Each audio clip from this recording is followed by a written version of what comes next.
नमस्कार मित्रों, आप सभी को गुप्त नवरात्रि की ढेर सारी शुभकामनाएं।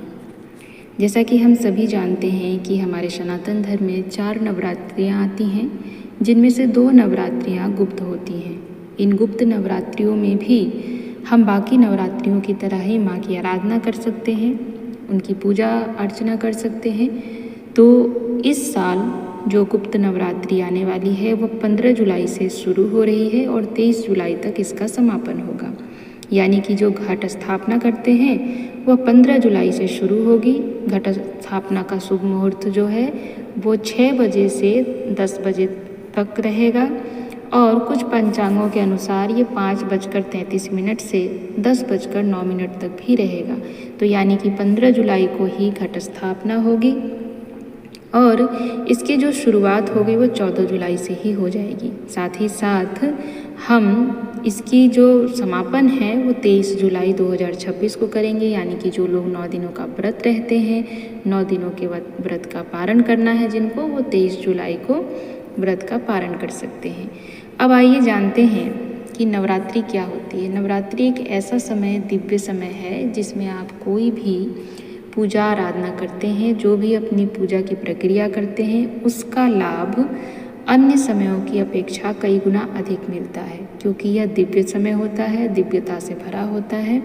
तो ऐसे समय में हम सभी को अपनी पूजा आराधना दुगनी करनी चाहिए। जितना हो सके माँ में ध्यान लगाना चाहिए, भगवान की आराधना करनी चाहिए। फिर चाहे कोई भी मंत्र हो, कोई भी विधि हो, हमें उस समय पूजा पाठ में संलग्न रहना चाहिए।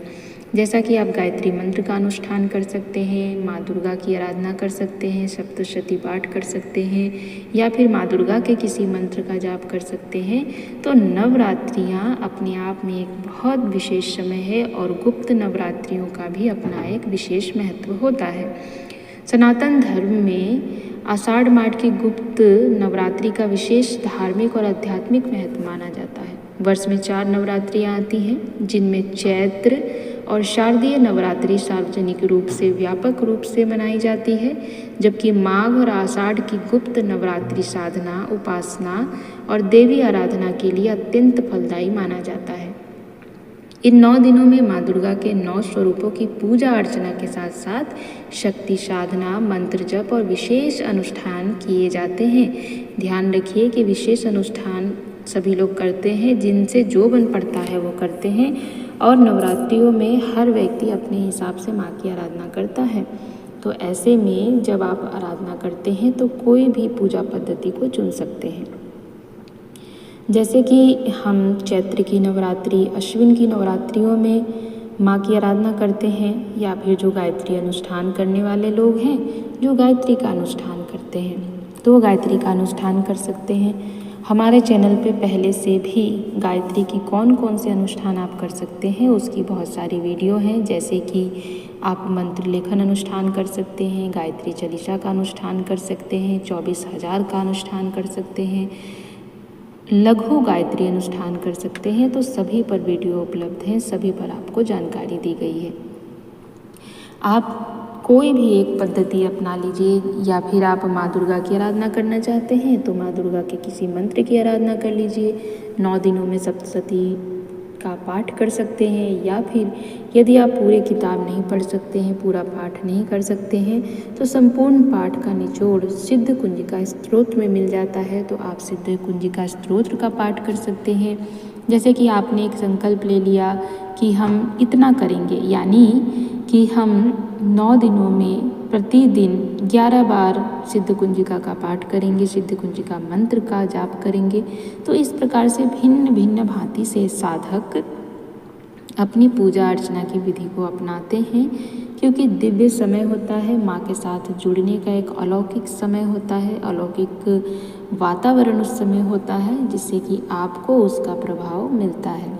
बाकी अनुष्ठान के नियम क्या होते हैं, अनुष्ठान की किस विधि विधान के साथ करनी चाहिए, तो सब पर हमने वीडियो पहले से उपलब्ध कराई है, सभी पर हमने वीडियो बनाई है।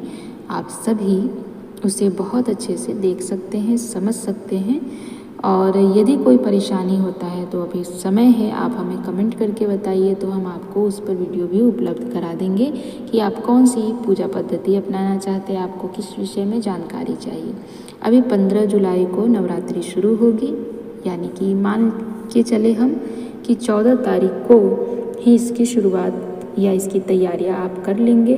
तो उससे पूर्व आपके पास जो समय है उस समय में आप हमें कमेंट के द्वारा बताइए कि आपको किस विषय पर जानकारी चाहिए।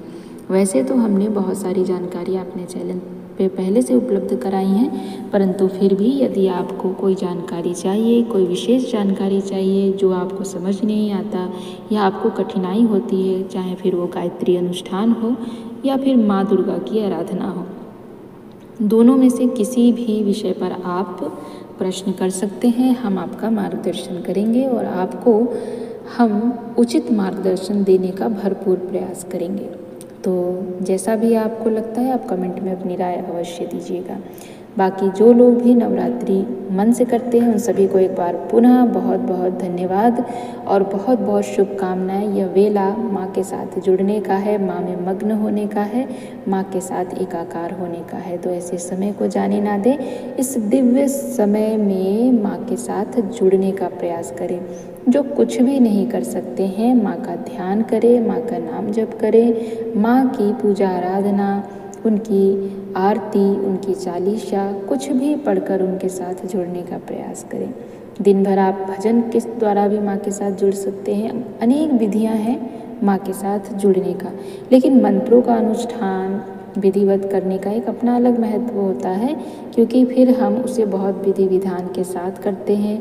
इसके साथ साथ हमें उन मंत्रों का प्रभाव मिलता है और उन मंत्रों की जो विशेषता है वो हमारे अंदर समाहित होने लगती है। तो इसलिए मंत्रों का अपना विशेष महत्व है। तो मंत्रों को हम विधि विधान के साथ अनुष्ठान के रूप में उपयोग में लाते हैं। तो हर विधि, हर पूजा पद्धति माँ से जुड़ने का ही एक प्रयास है।